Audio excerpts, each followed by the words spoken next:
because people have a negative view of what a follower is. Mhm. And there are people out there, and I've had those discussions with people where as soon as you say follower, they're like, no, no, no, no, no, it's all about leadership. It's like, no, no, no, no. When I say follower, it means that you can be a really good follower as well, which means like able to confront the leader Mhm. when the time is right. Mhm.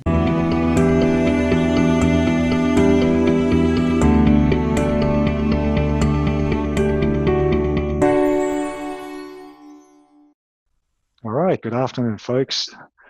I have here with me a good friend of mine, Wesa Chow, who I met a couple of years ago now. She was she's an impressive young lady, formerly the Young Victorian of the Year back in 2010. And we have since collaborated on a few initiatives on diversity initiatives, specifically the Smashing the Cultural Ceiling. And for those of you that don't know Wesa's background, Wesa, would you like to give us a little bit of a spiel about how you came to be? Hi, Jeffrey. So just a little bit about me. I migrated from Hong Kong at about seven. Grew up in southeast of Melbourne. So it's kind of a suburb called Endeavour Hills for those who know Melbourne a little bit. And when I first started, I was probably the only Asian kid at school. It was in an area that's not very with Multicultural? lots, yeah, not very multicultural at all. So my school was in Berwick, and at university I studied engineering commerce. And during that time, I was involved in the Chinese Culture Society. Really liked the Chinese culture. Continue to watch a lot of drama from Hong Kong, Taiwan, and anything Asian really. And then in 2002, I started the Australian Federation of International Students, and that's when I became an advocate for international students and really enjoyed that experience. And because of that, I started to do more, especially when it comes to multiculturalism and cultural diversity at the Ethnic Communities Council of Victoria. And especially during the time, some of you might remember, in about 2009, there were a lot of attacks towards Indian students. Mm. And so around that time, I kind of became the spokesperson for international students. And yeah, since then, started my own business, Cultural Intelligence. So I now do a lot of consulting work, and especially in training in research around cultural diversity. Great. Yeah, so I certainly remember the time when it feels like there's an attack on Indian student every week on the news, and certainly didn't garner us a whole lot of positive press, especially in the media in India moment. So I'd just like to sort of rewind back a little bit. How did you become the voice for international students all of a sudden? Yeah, so it was because I started the Australian Federation of International Students, Mhm. and how I came about doing that was because when I was working in the Chinese Culture Society, all my friends were international students, and the Chinese Culture Society based at Melbourne University, there were a lot of other clubs connected, like the Chinese theatre group, Chinese music group, Chinese debating group, and Chinese publishers group. And because of those groups, all my the friends around me were all international students, and really saw their needs, because as a migrant, I obviously had a bit more understanding of the local culture, and therefore, when they had problems, they would be coming to me.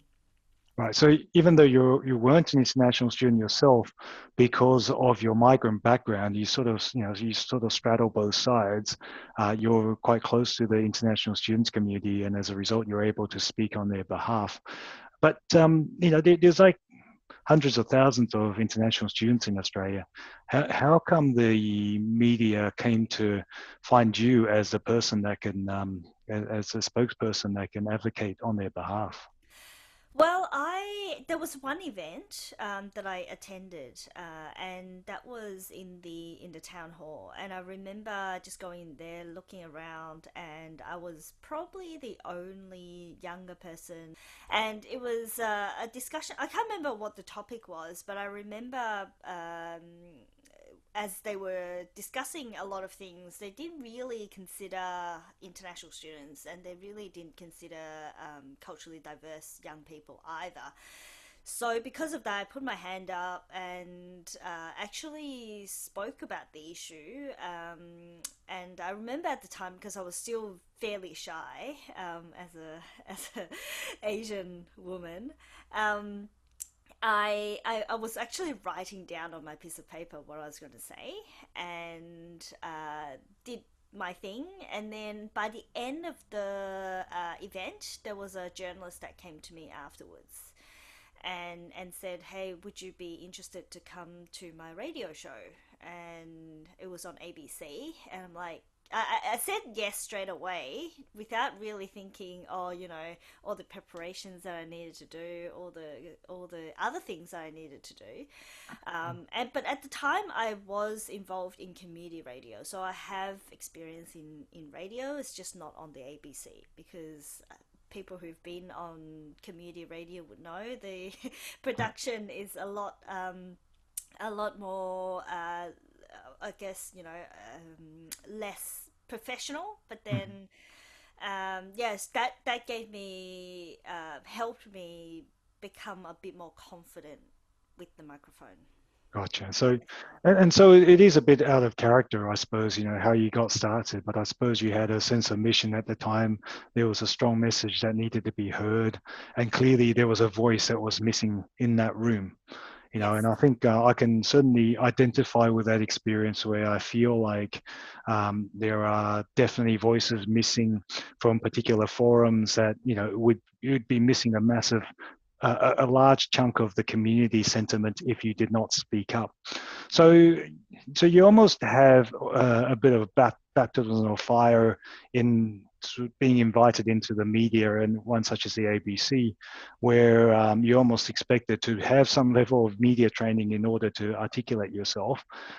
Is that a easy journey, or was that something that you had to specifically practice? I can see you're a very articulate lady now, but clearly this took a bit of work, a bit of practice over the years, I'd imagine. Yeah, totally. So, like I said, initially, even just being able to speak in front of that town hall, because there were quite a lot of people there, it took me a while, and I was really nervous, and I can see my whole body pretty much shaking, because it's not something that I normally would do. But then once you start, you become a little bit more comfortable and a bit more ease. And so the first time was like that, and then there were many other times when I had those opportunities as well. So that kind of helped build confidence and the ability to actually do that. And I remember there were times when I was like, I really shouldn't have said that, but So has anything you said in the public sphere ever came back to bite you in your, whether your personal or professional life? not yet. I'm just hoping, fingers crossed, that it will never do that. But having said that, though, look, even as an advocate, I always put myself in the shoes of decision makers when I advocate for anything. And I remember actually once I was doing an interview, and the issue was around international students being able to get PR. It was a big issue at the time, and the journalist was asking me, is it fair that the government changed laws to prevent that direct link between education and migration? And as an Australian, I do understand why people don't want that link between education and migration. But most international students, when they first come, doesn't necessarily have that in mind. It's just so happened that after a couple of years in Australia, you might love the country and decide to stay. Mhm. So so before I went on that particular show, I made a really conscious effort to think through how I would respond to that because it was obviously a very controversial issue, and making sure that I wasn't really just thinking about the international students and think that, well, all international students should be able to apply for PR, which is not the intent Mm. of the whole education visa. So I think, um, yeah, so I have always been fairly conscious and careful, to think from a decision maker's perspective. Is it reasonable to ask government for certain things? And so I think that helped. Mhm. Yeah. No, certainly, and I think it's part and parcel of certainly my own culture, which is I'm from Taiwan, but I think it's pretty much a shared sentiment of the general Chinese diaspora that we believe in seeing things in a more balanced fashion. I think that that tends to be one of those virtues that's touted as a sign of maturity as you grow up, that you can see things from perspectives other than your own. And so partly when we do advocate for things in public, it's imperative upon us to demonstrate that it's not just one perspective that we've considered, but we're trying to give as balanced, as fair, as mature an opinion as we can in order to reflect the views um, of a wider a wider collective of people. Mm. Which actually brings me to a very favorite pet topic of ours, as we met through the years, and converging on a piece of research that was done by the Diversity Council around cracking the bamboo ceiling. Now, clearly, you and I have uh, different opinions on the issue, even though we kind of agree on what we believe the goal should be, but how we get there, I think, is where we disagree on. But that's for the benefit of people who's new to this particular discussion. Can you explain the concept of a cultural ceiling and its relationship in Australia? Yeah, so the bamboo ceiling, it's a term that was coined by an Asian American actually, Mhm. and it's basically similar to the glass ceiling, but for culturally Yeah. diverse people. Because at the moment in Australia, even though there are approximately, I think, 12% of Asian Australians in the population, but at the same time, the numbers of Asian Australians in really senior roles in Australia is very low.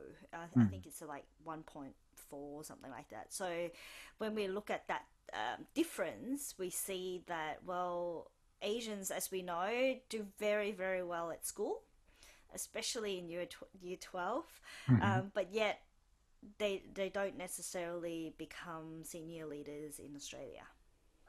Yeah. So I don't tend to like to use the word bamboo ceiling, even though it's a very cool descriptive word, just like the glass ceiling, it paints a certain picture. I think the reason why bamboo ceiling is somewhat exclusive is because it doesn't capture the phenomenon we're talking about. Essentially, it's people from particular cultures that struggles to conform to the mainstream norm. And a good example is around how aggressive or passive a particular culture is, or how much conflict avoidance a particular culture is in terms in how they prefer to communicate and engage. So okay, so that's focusing on to this particular concept of a cultural ceiling. I think you stated a couple of statistics around how senior management, or the percentage of senior management, isn't reflected by this percentage of population. So if I could play the devil's advocate, then one could say, well, it isn't necessarily where you want to go. So, for example, what if the best people are already there, and that the lack of potentially Asian Australians in management is simply a reflection of what they're suited. Well, I mean, if you have a look at the state of Australian affairs, Mhm. we can see that we don't have the best people in there, that's for sure. But it's subjective, you see. Oh no, I mean, if you Mhm, have a look at a lot of, I mean, especially with recent issues like in the banks, you know, there are a lot of issues in there, and that's why we had the Royal Commission into the banking sector. mhm, So we know there are issues in these organizations, and when you have diversity, when I advocate on diversity, I'm really advocating for better decision making. So it's not really just, you know, we just want different colored skin colors in not the tokenism. boardroom. No, but then when you have those diversity and diverse in thinking, that's Mhm. when we get better decision makings, because we will ask questions that don't normally get asked. All right. So, and again, I'll stay with the track of being the devil's advocate. So, if we zoom into the issue of the Banking Royal Commission, there's certainly been a failure of um, people's moral standards. I do believe it's somewhat it's bordering fraudulent behaviors. What makes you think that diversity would somehow magically fix the lack of integrity, the lack of morality in the people making these decisions? There was actually a research, and if you're interested, I'll have to find it again. But there was a research that looks into corruption and the lack of diversity Mm-hmm. actually potentially increases the incidence of corruption. And I've been doing a little bit of reflection around that, and it actually makes a lot of sense when you are, you know, making fraudulent decisions. You don't always overtly talk about those things. You Mm. basically hint. If you have people from different cultures in there, you can't just hint, because It's harder to conspire if you have diversity. So your argument for busting corruption with diversity. I'm jumping in here. So if I may paraphrase that, the reason why diversity is not conducive to corruption is because it makes it harder to conspire. well, that's, yeah. I mean, it's probably an indirect way of doing it, but then it makes a lot of sense, because if you Mm. can't just wink, wink, and hint, hint that hey, we're just gonna do that, because the other person would be like, huh, what are you talking about? Then you actually need to explain it. And can you imagine, like, if you're trying to um, plot this big scheme, you Mm. can't just talk about it in the open space. So there would be an audit trail that would implicate them if there was a need to communicate across cultures. So okay, I'll take that. So what? But here's the thing then. So what value do you think diversity or diverse individuals, other than busting corruption or making it harder to collude, what values do you think uh, Asian Australians or different uh, cultural background executives would add to the public decision making in this country? Well, people from different cultures have different behavioral norms, Mm, and I think what it does is it also prevents us having the same behavioral model in the boardroom. Especially, I mean, one of the key traits that we talk about, especially when it comes to the Asian heritage, is being humble. And I think it's a really great trait. It's just that sometimes when people want to get into the boardroom and get into senior management roles, they have to change that in order mm, to be recognized by people. But yet there's a lot of wisdom in being humble. absolutely. I mean, a good example is the current COVID crisis. Fact is, we're dealing with very uncertain times. We're dealing with unprecedented challenges. We're dealing with some very limited sets of data, whereby we need to make decisions based on a lot of things, and we have to make based on imperfect information. But at the same time, there are information out there that we could have drawn reference from if our leaders knew what they meant. So, two examples I'll raise. One is a very controversial debate about masks. Now, back in January, the Asian countries, a lot of them pretty much has taken up masks because culturally it was accepted. And I Mm, think in hindsight, it's proven to be incredibly effective, mm, especially because COVID is a virus that transmits asymptomatically, which means that you don't know if you're sick. So wearing a mask actually prevents you from giving it to somebody else. Now, that was something that had there been a person from an Asian background that understands how the Asian countries have fought these viruses, that opinion would have been very valuable upfront in this fight against the coronavirus back in January. mm, The second part of that example is around this idea of how severe the virus is based on Chinese data.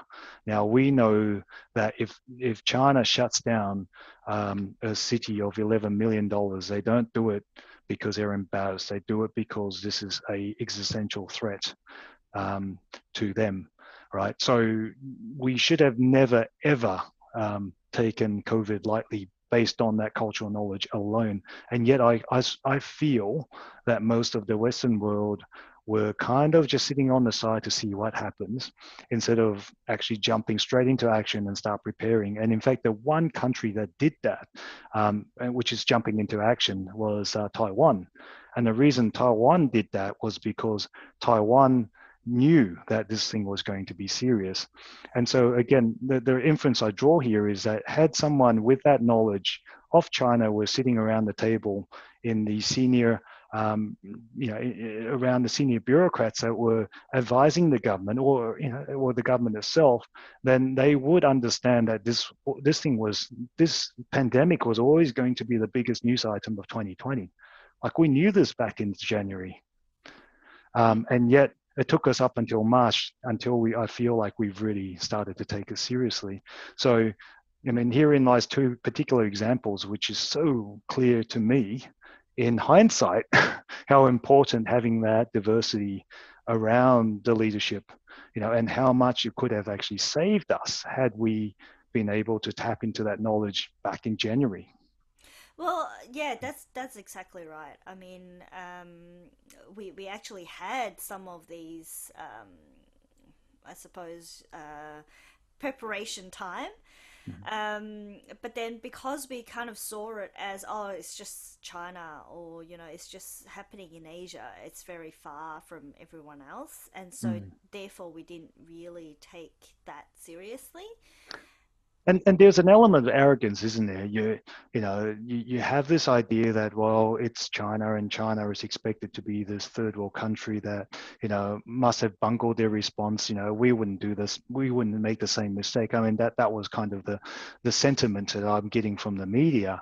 But in reality, it was that difficult. I mean, in hindsight, nobody was ever going to be able to contain this, and certainly not with the arrogance that we've approached it. And in hindsight, I kind of find it highly ironic that people are questioning the numbers in China, knowing what they've experienced now.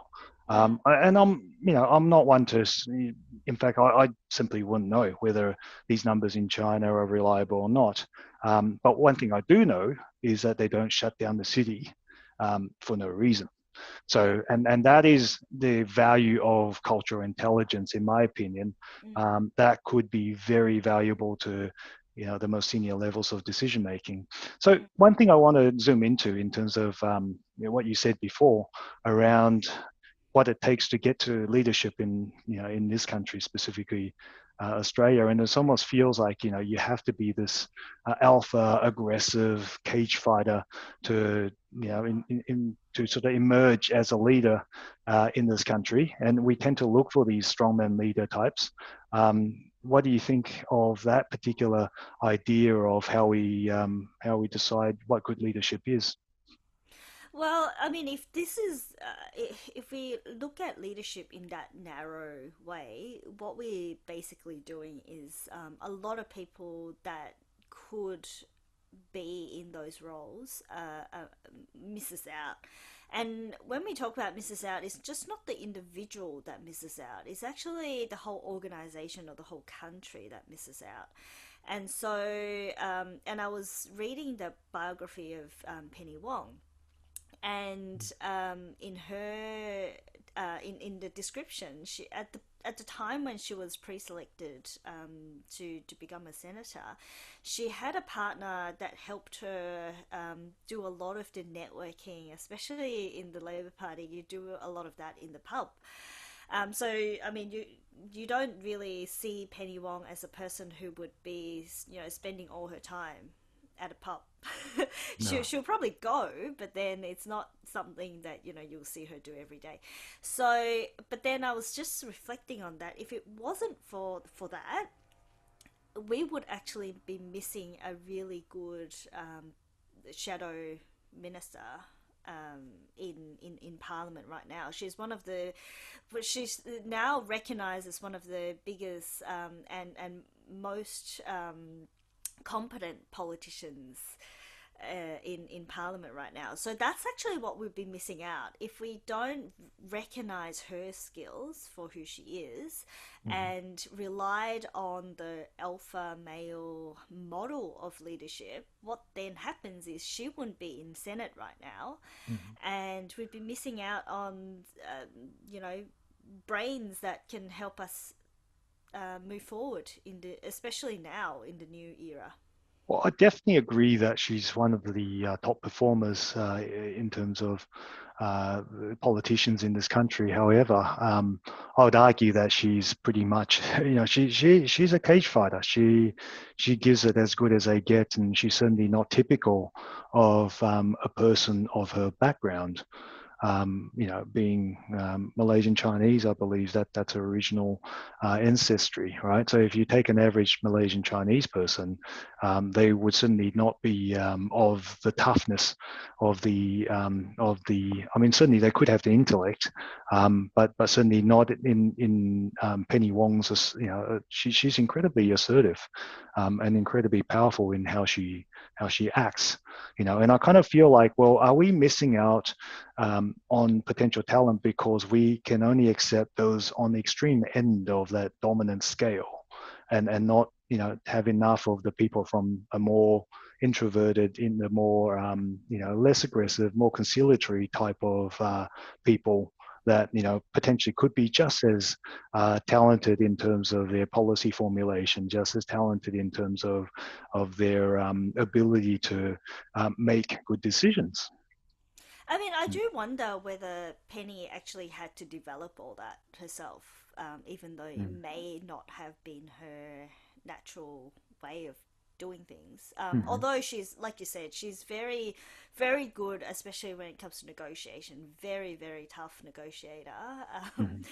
but then I do wonder if she wasn't in politics, whether or not she'll actually develop that that way of working as well. So there are certain things, especially when it comes to politics, that that comes with the environment, Mm. especially yeah, the way you talk with each other and against each other. That's kind of the model that's accepted in Australia, and that's why I think we need to change that. But then you can't really change that until you have more and more people with a different way of operation in those roles.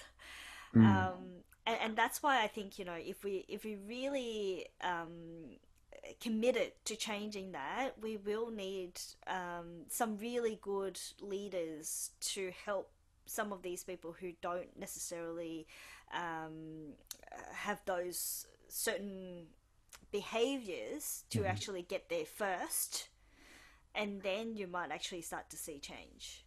Interesting, because I think what you're saying here is that the change has to come from top down, whereas I believe it's actually the other way around. It's got to come from grassroots up. You know, there's a good saying that we get the leaders that we deserve, and ultimately we are the ones that decide what, you know, what we want in our leaders. Well, I right? think it's a Yeah. bit of both, right? Like I remember actually when I was running as a candidate, one of the things that happened during my campaign was because the natural me is I don't really talk necessarily about all the things that I've done. And I was in this event, and my a person who was with me was talking about all the stuff that I've already done. And then I remember the person that we were talking to said, "Oh, you need to learn how to talk about your achievements. They're amazing, but I think you need to, talk more about it." I'm like, there lies the problem. There's a lot of people in Australia who do expect their politicians to be boasting about their own their own work and The about their own self-promoters, achievements. yes. So on the one hand, yes, it is a situation of we get the leaders we deserve, Mm. but then I think at the same time to change people massively takes a lot of time and effort. So if you and there's also a lot of research to show that if you want diversity, it's actually not through democracy.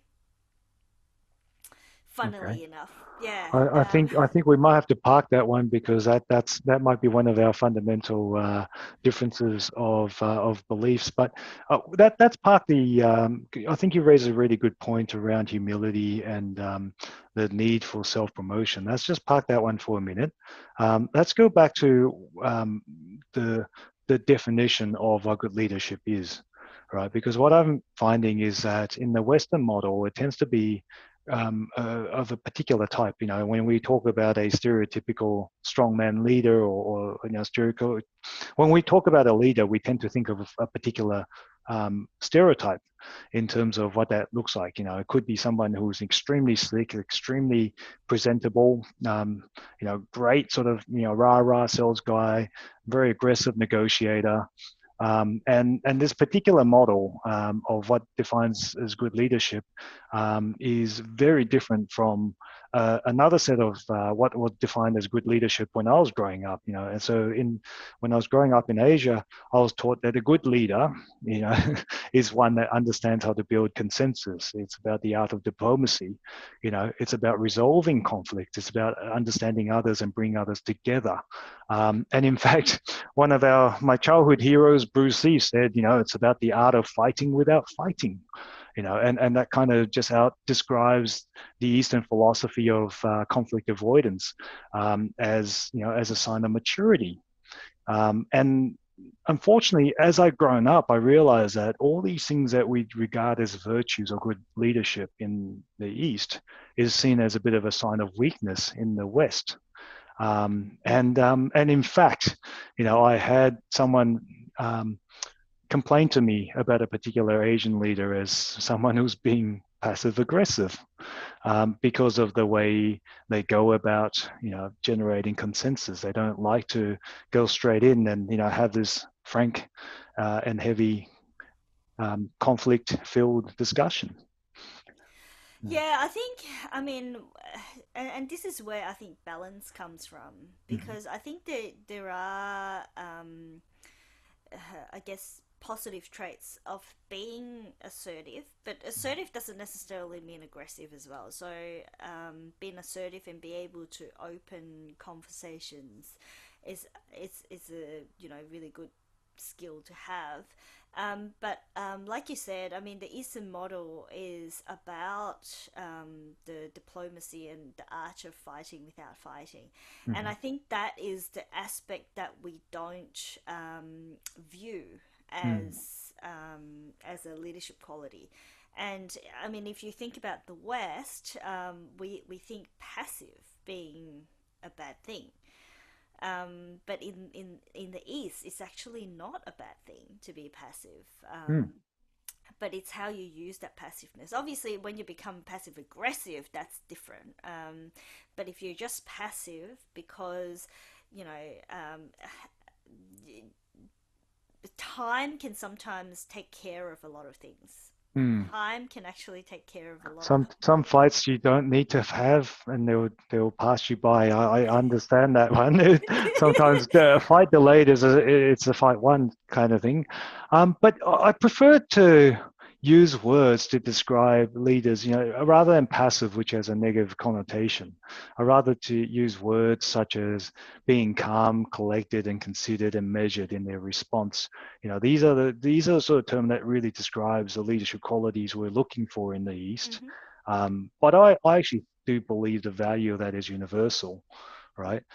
There's a lot of what we hold as good um, qualities and traits in the East. The ability to engage in diplomacy, the ability to overcome sort of tribalistic self-interest, and that these leaders are someone who are almost have to be selfless. They'd be to be a leader of organization. You almost have to rise above the petty squabbles within the organization, and so the leader is someone who has seen it all, and they tend to be older as you expect them to have the level of maturity and wisdom to lead an organization. And because of that, they're quite adept at negotiating and de-escalating tensions, right? Which is really what's incredibly important in the Eastern Sphere, because if you can create harmony and stability, then everyone prospers. Mm. Whereas in the war, in the world that's fighting all the time, I suppose the philosophy in the East is that if you can't maintain harmony and stability, then everyone loses, right?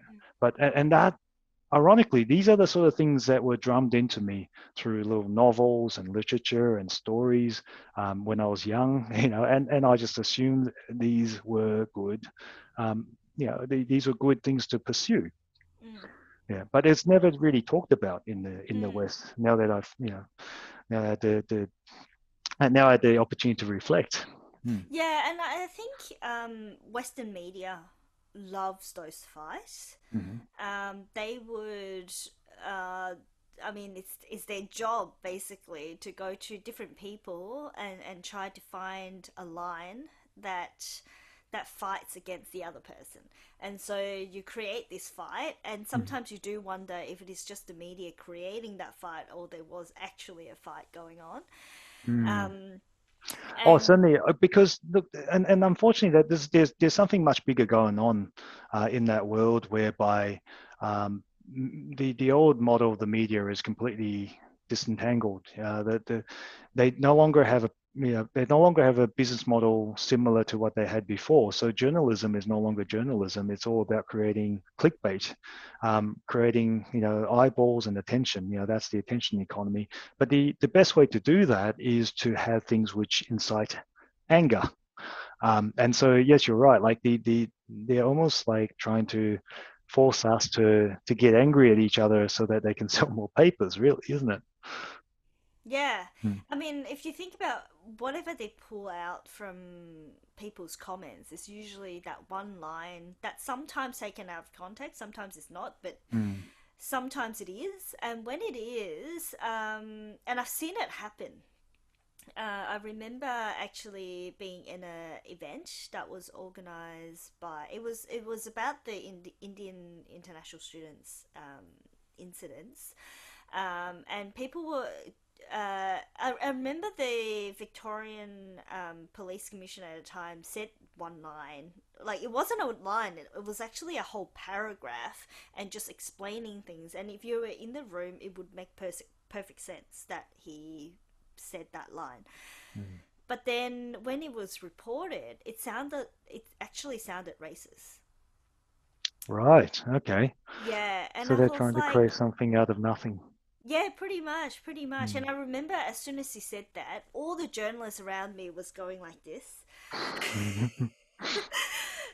And so it was that one line that just made it sound like that. Yeah, he was trying to. I think it was something to do with like telling international students. Um, I can't remember the actual line, but doesn't matter. It was really bad. And then I'm like, oh, okay, that's what media does. Yes, and so I mean I can understand where it comes from, and quite frankly, if you look at the arts, if you look at the movies, it's all about a narrative. You have to have a good story, right? Mm, And a good story is always revolved around the contrast of black and white, good and evil, and you like to have a good story where the good will triumph against evil and all that. But the reality is, um, as you get older, as you get wiser, you realize things were never really quite just black and white. We have to comprehend the world in all the shades of grey that it exists. It is messy, and I suppose a good leader in the East would understand humility is the key, because you never have all the answers. You can never be sure of whether you're right and wrong, right? And I guess it kind of leads me to sort of contrast it with sort of the Western style of leadership, which is almost this charismatic, all-knowing. This is the vision. We have to go down this path. I can paint a great narrative, a great picture, and you can all aspire to this. Whereas a great leader in the East is someone who goes, well, you know what? We don't know what the answer is, but you know, but this is what we're going to do. This is our principles, and we're going to find out. And if it doesn't work, let's try something else. So they're incredibly adept at handling what we call VUCA, which is volatility, uncertainty, complexity, and ambiguity. Which is something that we're only going to get more and more of as we head towards, the new world, where it almost seems like the technology is speeding everything up. The world is changing faster than we can mm. keep up. And until we have the humility to say, well, you know what, I don't know the answer. I just feel like this style of leadership that requires the leader to know everything is just not going to work. Mm. Yeah, and I think, like you said before, sometimes we do deserve the leadership that we vote them in for. Mm-hmm. Because I think until we have more people who can accept uncertainty, Mm-hmm.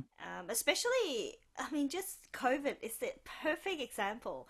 Like sometimes I listen to the media, the press conferences that our premier Mm. organizes. The questions that the media asks. So, do you think this and this and this will happen? And then I'm just like, of course they don't know. Like, what sort of question is that? Mm-hmm. Yeah, but the thing is, though, in the Western style leadership, you're almost putting too much faith in someone, right? You're almost forced to be invested in someone that is forced to kind of lie to you in order to get your trust, in order to become that leader. And so, this is incredibly dangerous. Like in that, we almost have a misplaced trust, and there's almost a incentive to pretend when you don't know the answer.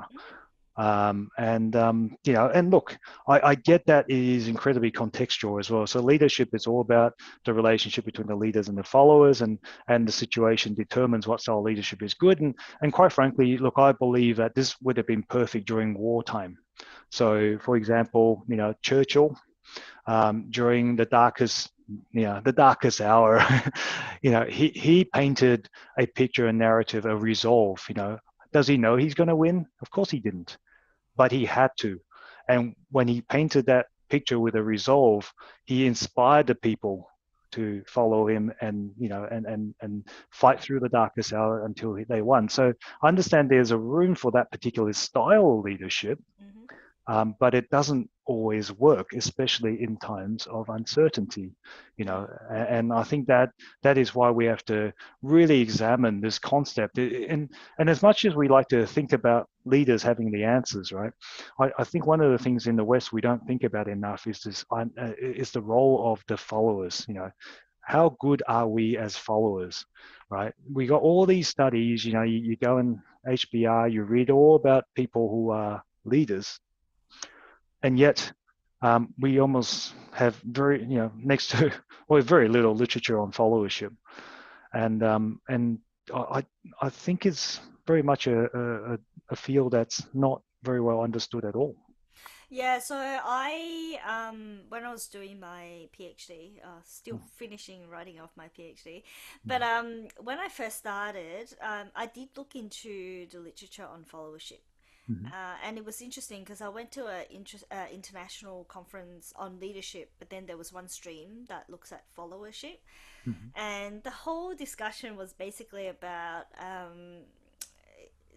because people have a negative view of what a follower is. Mm-hmm. And there are people out there, and I've had those discussions with people where as soon as you say follower, they're like, no, no, no, no, no, it's all about leadership. It's like, no, no, no, no. When I say follower, it means that you can be a really good follower as well, which means like able to confront the leader Mm-hmm. when the time is right. Mm-hmm. Um, And having the courage to pull your support from the leader when they're going down the wrong path too. Exactly, exactly. And so being a follower doesn't necessarily mean that you are a passive follower. Mm-hmm. You can actually be a really active follower. So there are some research out there, but it's not. It's research that's not going to get traction because people have this view. It's a bad thing because you're a follower.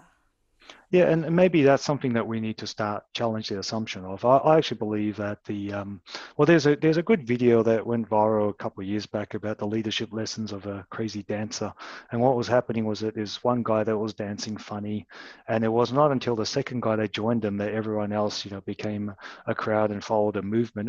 And one of the leadership lesson that came out of there was that the first follower is really the leader. This crazy guy that was dancing, he looked like he was a leader, but it wasn't. It was the guy that chose to follow him, that decided that that was a movement that's worth building upon. And I think once people understand the power of being that first follower, then you realize that it's incredibly important for us to support people who are doing the right things. And Mm. yet that power is within us to actually pull it from him when they start doing the wrong things as well. Right. Yes. And this is where I have hope.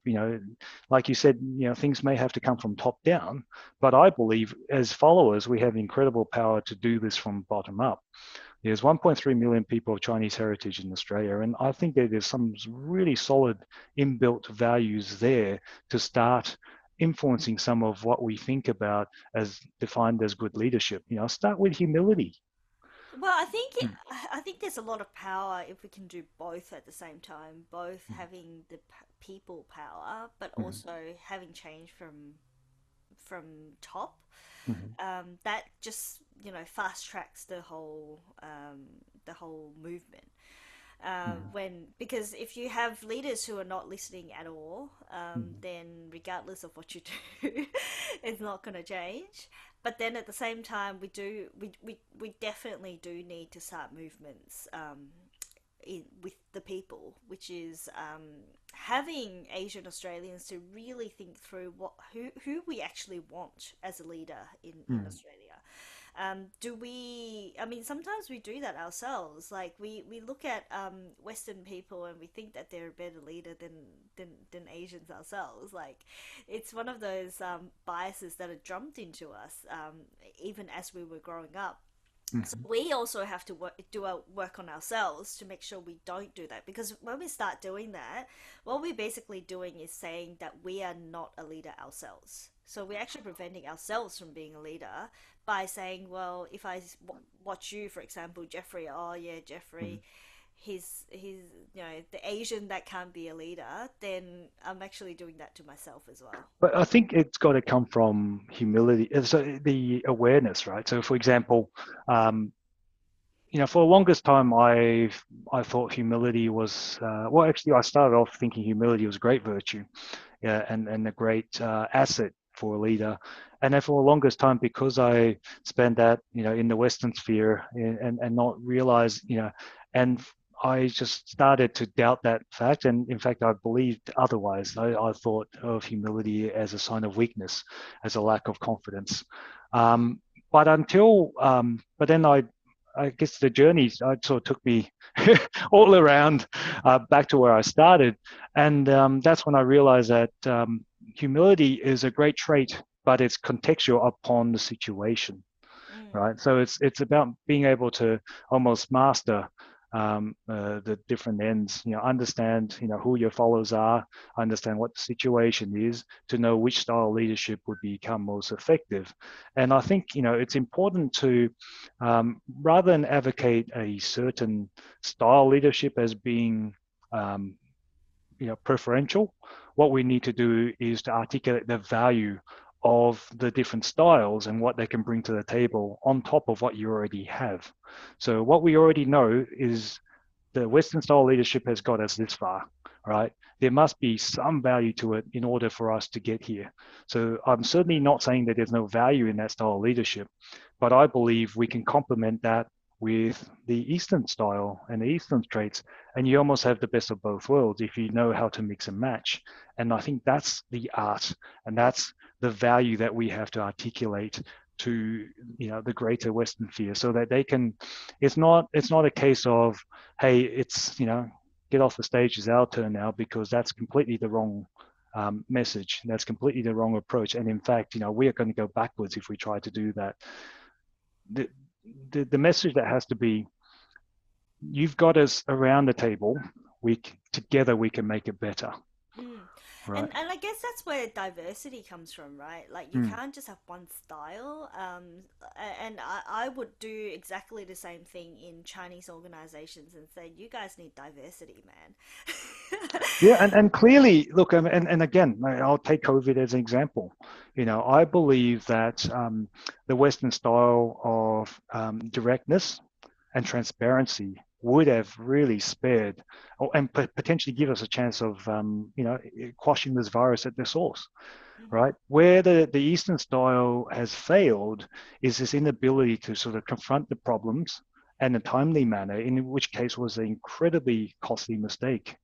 And there was a natural instinct to suppress bad news, Yes. or suppress uncertainty or conflict, Yeah. and that particular instinct turned out to be incredibly dangerous. Yeah. So there is no silver bullet. I think that's what I'm trying to say here. Even though I know a lot of people would prefer if there was just this giant answer that this is the perfect leader and go for it, but there is no such thing.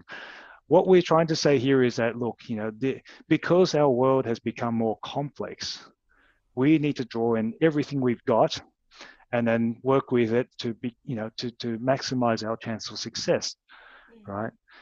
And that's exactly right. That's why I think if people understand the Chinese culture right, they would look at China and what they did as Mhm. being. I don't think it was intentional. I think it was. Look, I don't know what it is because I don't know how they made those decisions. But then part of me I think it's just instincts that Mhm. they wanted to contain everything and not talk about it. But then if they had, like you said, if they had diversity in that room as well, they could have potentially won the world earlier. And I think this is where you have to be really precise in saying, if they had diversity, I thought they had. The problem is, again, a particular Eastern style of leadership sometimes suppresses that diversity. They don't like dissenting opinions, for example. So we have a whole lot to learn about how to deal with open conflict. We have a lot to learn in terms of, open Yes. communication. Yes. And a lot of it is actually understanding that indeed humility is the key, knowing that Yeah. you don't have all the answers. And that's why you should be able to have an open inquiry and discussion, especially on issues such as, something that could lead to quite a lot of disaster, whistleblowing and all that. So now, without getting into, sort of too overtly political, what we're trying to say here is that there are value on both sides and there are failings on, both sides. And really the answer is not to point at finger at one another. The answer is understanding that the answer lies in having the right combination of the two styles in order to Yeah. get the right outcome. So okay, now I want to take you back to the concept of self promotion versus humility as a virtue. Now, clearly, humility is one of those things that's come up quite a few times now. It's almost a bit of a core, one of our core beliefs as to something that's really good. Now, I'm just looking at your website here, and I can see you've got incredible amount of recognitions, awards, Young Victorian of the Year, Melbourne Award in Youth, Premier's Community Voluntary Leadership Awards, and if I didn't read this website, I don't think you ever tell me about any of these. Um, so, this is just one of those things that, I think you almost expect people to, I don't know. I think, um, how do you feel about, this concept that about self promotion? Because I know you find it difficult too, and I certainly find it, incredibly difficult myself. How do you convey your authority without it? Yeah, it's actually quite interesting you asked me this because yeah, I'm still not a big self promoter, I must say. Sometimes I do. Like there are times when I feel like I really need to show people what I've done and all the recognitions that I have. Mm-hmm. In those situations, I do talk about it, and I know every time I do, my whole body kind of shrinks a little bit. It's like, um, should I be doing this? But then, I mean, this is kind of my what's the word? Tip. Internal battle. No, Okay. Yep. Yeah. a little tip, and Mhm. that's actually where the awards comes from. I remember the first time when I, because there are awards that can be self-nominated. Mhm. The first time when I did that, it was so hard. Like I had to go, oh, I really should because I think I will get it. But then it was this battle. It was literally a battle saying, oh, should I be, asking for an award as opposed to people? Shouldn't people just recognize my my work and just give it to me, kind of thing? But I know it's not, and I now see awards as being a career development kind of thing where it's like a job. Mm. Those awards are like jobs, so you have to apply for it. Gotcha. Well, yeah. So that's really interesting. I think a lot of it is around mindset too, isn't it? Because I mean, what you're really saying is that there are times where, unless you're prepared to self-promote, then your mission will go unfulfilled. And so when you realize that your mission is larger than yourself, then it's kind of a necessary evil, Yes. which sounds really preposterous to people, from a from a Western sphere. It's like, what are you talking about? Self-promotion, you should love that, right?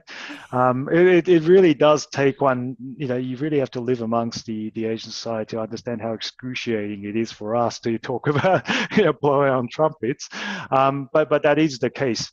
But so what about strategies then? So how do you, potentially, is there any way around it? So what I found is that potentially we don't have to talk about ourselves. What if we talk about each other? I mean, I could go on about your achievements all day long, and I don't have a problem with it. And I believe you deserve everything you got for it.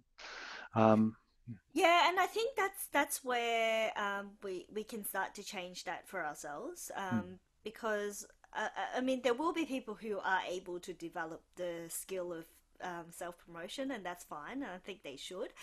But if you can't, then I think promoting each other is a really good way. And I've made it upon myself to actually look for people to help them get awards as well, because now I know how the systems work. oh yes, Um, tell us more. so if I see an award, I will think literally, okay, well, who might actually fit this, and actually approach those people and like just nominate them. Uh, and once they receive one, it's much easier for them to get other awards and get recognized as well, Mhm. and get invited to things. And I think that's one of the key things. Once you get one or two awards, people invite you to events and they start to hear your views and your take, Mhm. and then you start to get more and more people to get to see, oh, this Asian guy, and you now have 10 Asian guys Mhm. as opposed to just one, because I think in the past there's usually just one or two people Yep. that are really prominent. What we need to do, and that's why we need to help each other do this, it's not just about me being on the stage. I actually want more of me on the stage, because by just having me, I'm actually the target for all these, people who don't think cultural diversity is important. But then when I have like 10 other people who are talking about exactly the same thing, and 10 other people or 50 other people saying, well, this self promotion thing is just not going to work and humility is much better, Mhm. then people will start to listen. And I think that's where the critical mass comes from. Absolutely. And no, so you're right. They can't cancel you all, right? Yeah. So look, and I think that's a great approach. I mean, I think it's understanding that this is just the way it works, right? People, in fact, in the West, it's all about the credibility from particular labels, roles, titles, status, right? And awards are just, they're just part of the self-promotion, sort of marketing aspect of what's required in order for your message or your mission to succeed. Now, a concept that I was actually given by a good friend of ours, Megumi Miki, and this helps with the mindset of how to get around the art of self-promotion, is she talks about this idea of authentic visibility, right? It's about being seen as who you are, but understanding that you have something important to share, you have an idea you need to get out, and it stems from that goodwill that you want to share something that's worth sharing. And in order for that idea to flourish, you need to be seen in a authentic way and an influential way. So when you realize that that mission is bigger than yourself, then it's almost like it's a necessary evil to have, some level of public profile and visibility in order to achieve your larger aim. And I think that's a great way to think about this in the mindset point of, as a mindset, especially for many of our humble Asian brothers and sisters that are thinking about contributing to Australia in a much more public way. Mm. Mm. And I think that's a really good way of thinking about it because it's easier to sell an idea than Mhm. selling yourself. I still don't know why people can just sell and talk about themselves all day long.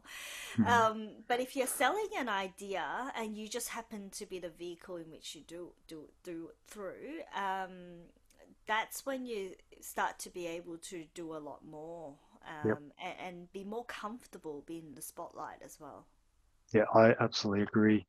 On that note, it's been an absolute pleasure talking to you as always, and I hope this coronavirus disaster in Victoria comes to an end soon, and the lockdown finishes. Yep. Let's hope we don't have to go back to stage 4. So thank you very much, and stay safe. We'll catch up in person shortly, hopefully. Well, thank you. And fingers crossed that you guys don't have to go through any more restrictions. So yeah, all the Beautiful. best and stay Thank you. safe. We'll talk soon.